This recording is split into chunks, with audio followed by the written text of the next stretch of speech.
দর্শক খেয়াল করেন, দুই দফা যুদ্ধে ইরানের কি পরিমাণ কমান্ডার এবং শীর্ষ পর্যায়ের একেবারে বাহিনীর প্রধান দফায় দফায় হত্যার শিকার হয়েছে আমেরিকা এবং ইসরায়েলের। তাদের ১ নম্বর নেয়, ২ নম্বর নেয়, ৩ নম্বর নেয়, এটা বিভিন্ন বাহিনীর প্রধান। এমনকি দেশের সর্বোচ্চ নেতা নেই, মন্ত্রী নেই। তারপরেও কি মনে হচ্ছে যে ইরান মানে দুর্বল হয়ে পড়ছে, মানে সেখানে সিদ্ধান্ত নেওয়ার কেউ নেই? না, তেমনটা না।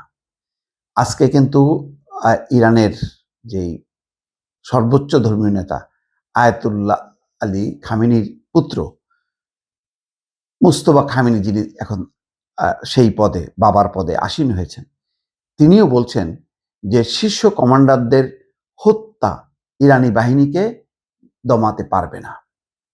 ভাষা পরিষ্কার এবং কথা কিন্তু সত্য।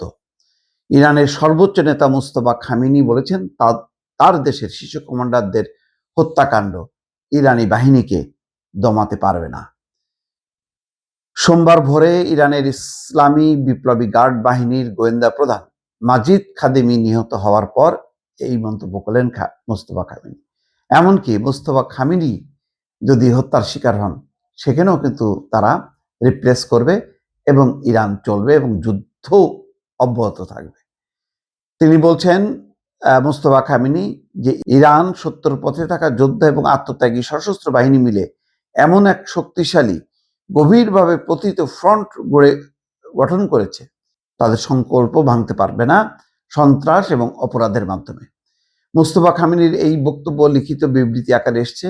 ইরান যুদ্ধের শুরুতেই তার বাবা দেশটির তৎকালীন সর্বোচ্চ নেতা আয়াতুল্লাহ আলী খামেনি নিহত হন। তিনি নিহত হওয়ার পর ইরানের সর্বোচ্চ নেতা হন তার ছেলে মুস্তফা খামেনি। ইরানের সর্বোচ্চ নেতার দায়িত্ব নেওয়ার পর তিনি জনসমক্ষে এখনো আসেননি। গত 28শে ফেব্রুয়ারি ইরানে যৌথভাবে হামলা শুরু করে যুক্তরাষ্ট্র এবং ইসরায়েল।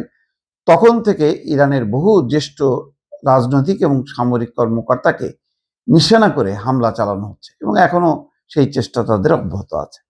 এতে ইরানের অনেক গুরুত্বপূর্ণ রাজনৈতিক নেতা এবং সামরিক কর্মকর্তা নিহত হয়েছেন। আইআরজিসির গোয়েন্দা প্রধান সম্পর্কে মুস্তফা খামেনি বলেন, মাজিদ খাদেমি ইরানের নিরাপত্তা, গোয়েন্দা এবং প্রতিরক্ষা ক্ষেত্রে নীরবে নিষ্ঠার সঙ্গে কয়েক দশক কাজ করেছেন।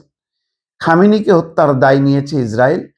এছাড়া গতকাল ইসরায়েলি সামরিক বাহিনী দাবি করেছে তারা আইআরজিসির কুস ফোর্সের বিশেষ অভিযানে ইউনিটের কমান্ডার আসগর বাগেরিকে হত্যা করেছে। তবে এই দাবির বিষয়ে তেহরান এখনো কোনো মন্তব্য করেনি। হয়তো সত্য হতে পারে, কিন্তু ওই যে এত হত্যার পরও ইরানকে দমানো যাচ্ছে না, এটাও কিন্তু তাদের কাছে একটা বিস্ময়ের ব্যাপার যে কি শক্তি লুকায়িত আছে যেখানে ইরানকে কোনোভাবে দমন করা যাচ্ছে না। এমনকি যুক্তরাষ্ট্রর যুদ্ধবিরতির প্রস্তাব ইরান প্রত্যাখ্যান করছে। এই যে হুমকি, ইরান উড়াই দেব, শেষ করে দেব, ধ্বংস করে দেব, তারপরেও কিন্তু ইরানের নেতৃত্বকে টলানো যাচ্ছে না।